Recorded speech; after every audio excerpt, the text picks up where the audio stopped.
वशीकरण। शिखरपुर नाम के एक छोटे से शहर में हाल ही में ही एक नया परिवार रहने आया था।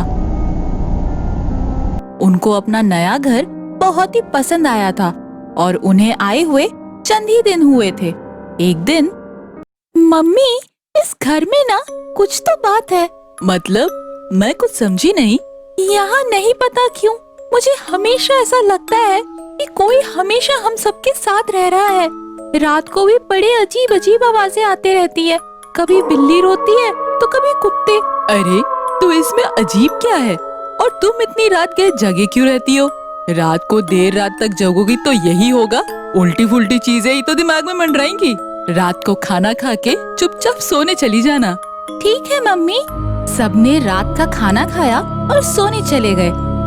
रात के करीब 2 बजे पिंकी की आंख खुली। उसे प्यास लगी थी।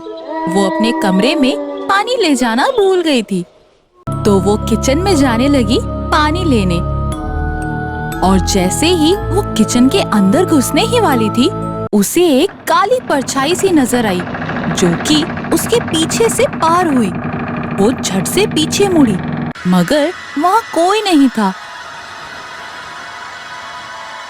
फिर वो जल्दी से लाइट ऑन करने के लिए आगे बढ़ी, मगर उसी वक्त किसी ने उसका हाथ पकड़ लिया। उसने डर से अपना हाथ छुड़ाया और भागते हुए अपने माँ पापा के कमरे में चली गई। मम्मी पापा जल्दी उठो, मैंने कहा था ना इस घर में कोई है। मैंने अभी किचन में किसी को देखा। दोनों हड़बड़ाकर किचन में आ गए, मगर वहाँ कोई नहीं था। फिर पूरे घर की लाइट्स ऑन करके उसके पापा हर कमरे में देख आए कि कहीं कोई चोर ना घुस आया हो, मगर कहीं भी कोई नहीं था। बेटा, तुम्हारा वहम होगा। देखो, पापा ने तो पूरा घर देख लिया, कहीं कोई नहीं है। जाओ, जाके सो जाओ। मेरा वहम नहीं था मम्मी। वो जो कोई भी था उसने मेरा हाथ कस के पकड़ लिया था। ये देखो मेरा हाथ, उसकी उंगलियों के निशान भी है। और पिंकी के हाथ में सच में किसी के कस के पकड़ने के निशान थे। फिर उसके पापा ने सोचा कि सब लाइट ऑफ करके यहीं ड्राइंग रूम में बैठे, ताकि जो भी हो दोबारा वापस आए और फिर उसे वो पकड़कर पुलिस के हवाले कर देंगे। तो बस फिर उसके पापा ने सारी लाइट्स ऑफ कर दी और तीनों छुपकर बैठ गए अंधेरे में। और तभी अंधेरे में उन्हें एक बच्ची सी दिखी। फिर कुछ देर बाद 2 बड़े बड़े लोग नजर आए, मगर किसी का भी चेहरा उन्हें नजर नहीं आ रहा था। खबरदार, अगर यहाँ से एक भी कदम आगे बढ़ाया तो हमने पकड़ लिया है तुम्हें। उसने जल्दी से लाइट ऑन किया और जो इन लोगों ने देखा वो देख के तीनों के तीनों सुन पड़ गए। वो तीनों चुड़ैलें थी जो कि पूरे घर में भटक रहे थे। और अचानक एक ने कहा, ये घर हमारा है। तुम लोगों की हिम्मत कैसे हुई यहाँ आने की? हम यहाँ बरसों से रह रहे हैं। और पिंकी, तुम्हें तो सब पता ही है, फिर बताते क्यों नहीं अपने माँ बाप को कि ये हम सब का घर है? किसी को कुछ समझ ही नहीं आ रहा था कि उसने पिंकी को ऐसा क्यों कहा कि उसे सब कुछ पता है। और तब पिंकी की नजर अपने हाथ पर पड़ी जहाँ उस चुड़ैल ने उसे पकड़ा था। वो जगह बिल्कुल सफेद पड़ चुकी थी। तब तक सुबह होने चली थी। हम आज ही यहाँ से चले जाएंगे। हमें कुछ मत करो, हम यहाँ कभी लौटकर वापस नहीं आएंगे। और तभी सूरज की पहली किरण से सब एक एक कर गायब होने लगे और एक ने जाते हुए कहा, पिंकी, बहुत जल्द तुम यहाँ वापस आओगी। ये कह के वो भी गायब हो गई और तुरंत इन तीनों ने वो घर ही छोड़ दिया। एक सुनसान जंगल के बीच एक खंडहर था जहां एक शैतान रहता था। जो भी वहां से गुजरता वह शैतान उसे मार डालता। एक दिन राजेश उसी जंगल से अपने भाई रमेश के यहाँ जा रहा था। रास्ते में चलते चलते वह बहुत थक गया था, तो वह उस खंडहर के पास बैठकर रोटी खाने लगा। तभी उसे अजीबोगरीब आवाज सुनाई देने लगी।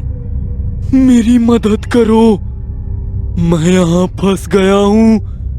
मेरी मदद करो, मेरी मदद करो। यह सुनकर राजेश इधर उधर देखने लगा। पर वहां उसे कोई भी दिखाई नहीं दिया। उसे फिर से अजीब अजीब आवाजें आने लगी। मेरी मदद करो, मैं बहुत तकलीफ में हूँ, कृपया मेरी मदद करो, मेरी मदद करो, कोई है यहाँ पर, मेरी मदद करो। हैं?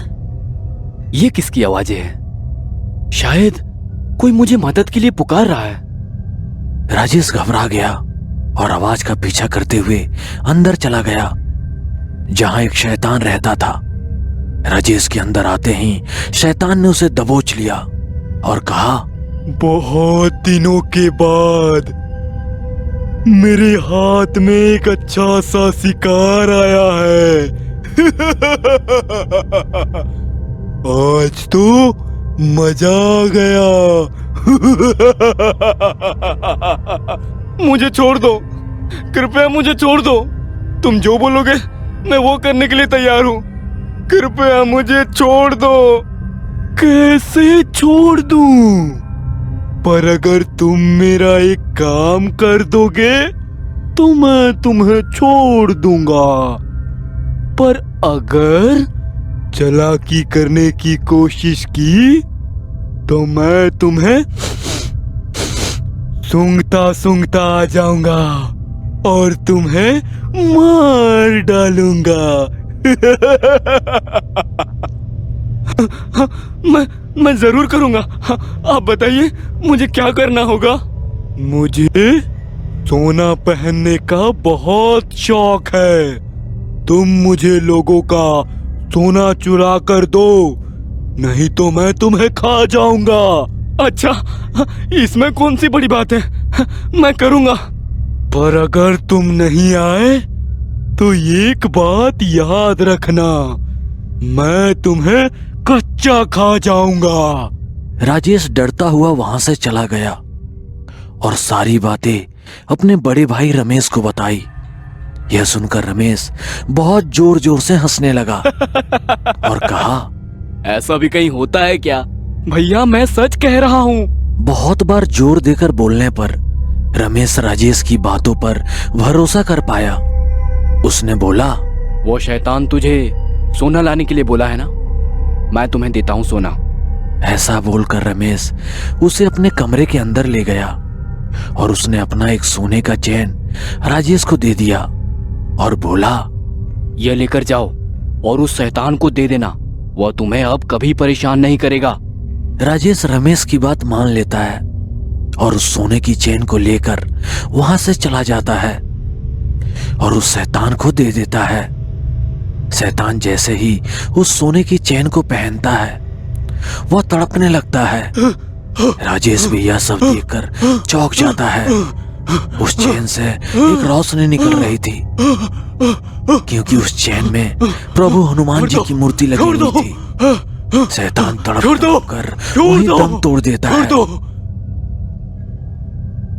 और राजेश उस चैन को लेकर अपने भाई के यहाँ चला जाता है। बोलो पवन सुत हनुमान की जय, संकट मोचन हनुमान की जय। धीमापुर नाम के गांव में राजन नाम का एक कॉन्ट्रैक्टर रहता था। अक्सर वो बड़ी बड़ी बिल्डिंग, ब्रिज और हर तरह की कंस्ट्रक्शन का काम कराता था। एक दिन की बात है, कुछ मजदूर वहां पर काम कर रहे थे। तभी रामू नाम का एक मजदूर आया और बोला, मालिक, कल आपने मुझे पैसे नहीं दिए थे, आज दे दीजिए, मेरी माँ बहुत बीमार है। अच्छा अच्छा, यह लो, कल के 100 रुपये। पर मालिक, कल के तो 150 रुपए हुए ना। अरे भाई, तुम्हें किसने कह दिया कि 150 रुपये मिलते हैं? अरे भाई, तुम कल ही नए नए आए हो, इसीलिए तुम्हें पता नहीं है। पर विष्णु ने तो मुझे 150 रुपए मिलेंगे बोलकर लाया था। इसके बाद वह कॉन्ट्रैक्टर उस विष्णु के पास जाता है और बोलता है, अरे ओ विष्णु, इधर आओ, बताओ इसे, तुम्हारे एक दिन की मजदूरी कितनी है? इसके बाद विष्णु मन में सोचता है, अगर मैंने 150 रुपए कह दिया तो मालिक मुझे काम से निकाल देंगे। नहीं नहीं, तब मैं कहाँ काम करूंगा? मालिक 100 रुपये मालिक। देखा, अब जा यहाँ से। ये जो 100 रुपये भी दिया था वह भी नहीं दूंगा, और आज का पेमेंट भी नहीं मिलेगा, और कभी मेरे पास काम के लिए मत आना। चल निकल यहाँ से। इसके बाद वह कॉन्ट्रैक्टर रामू को धक्के मारकर वहां से भगा देता है। चल नहीं, निकल, मालिक, चल चल चल चल ऐसा चल मत चल कीजिए चल मालिक। मैं चल, गरीब चल, चल। आदमी हूँ मालिक। कहाँ से आ मालिक, जाते हैं? चल निकल, मेरी माँ बहुत बीमार है। चल निकल मालिक, चल, ऐसा चल, मत चल, कीजिए, चल, चल, मालिक। चल, चल। बेचारा रामू दुखी मन से अपने घर की ओर जाता रहता है। दिन भर काम करने के कारण थका रहता है, इसलिए वह एक पेड़ के पास बैठ जाता है और जोर जोर से रोने लगता है। अब मैं घर के लिए क्या ले जाऊंगा? घर के राशन भी खत्म हो गए हैं। अब मैं क्या ले जाऊं?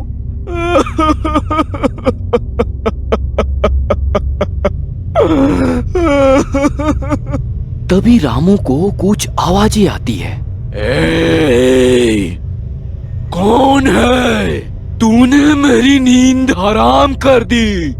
वो आवाज एक भूत की होती है। क्या हुआ भैया? मेरी वजह से अगर आपको कोई तकलीफ हुई होगी तब मुझे माफ कर देना। भूत यह देखकर आश्चर्य हो जाता है। अरे मेरे डर से लोग कांपने लगते हैं, और ये है कि मुझसे बातें कर रहा है। ए, मुझे तुम अच्छे आदमी लगते हो। क्या हुआ है बताओ? इसके बाद रामू उस भूत को सारी बातें बताता है। रामू की बातें सुनकर भूत बहुत दुखी हो जाता है। क्या ऐसा आदमी है वो? अब देखो, मैं उसे छोड़ूंगा नहीं। इसके बाद अगले दिन कॉन्ट्रैक्टर जब रात को अपने घर जाता रहता है, तभी उसी वक्त भूत उसके सामने आ जाता है। भूत को देखकर कॉन्ट्रैक्टर बहुत ज्यादा डर जाता है। अरे आप कौन है? मुझे छोड़ दीजिए। तो बताओ, तुम मजदूरों के हक का पैसा क्यों काटते हो? नहीं नहीं नहीं नहीं नहीं नहीं नहीं, ऐसा मैं क्यों करूंगा? आपको कोई गलत फहमी हुई है। इसके बाद भूत उस कॉन्ट्रैक्टर को हवा में उड़ा देता है। इससे कॉन्ट्रैक्टर की हालत खराब हो जाती है और वो जोर जोर से चिल्लाने लगता है। बचाओ बचाओ, मुझे छोड़ दो, अरे प्लीज मुझे छोड़ दो। तो बताओ, आज के बाद तुम किसी मजदूर के हक का पैसा काटोगे? बोलो। नहीं नहीं नहीं नहीं, अब कभी ऐसा नहीं करूंगा, मुझे जाने दो। इसके बाद कॉन्ट्रैक्टर उस भूत से माफी मांगता है और वादा करता है कि अब वो कभी ऐसा काम नहीं करेगा। इसके बाद वह भूत भी अपने पेड़ पर वापस चला जाता है।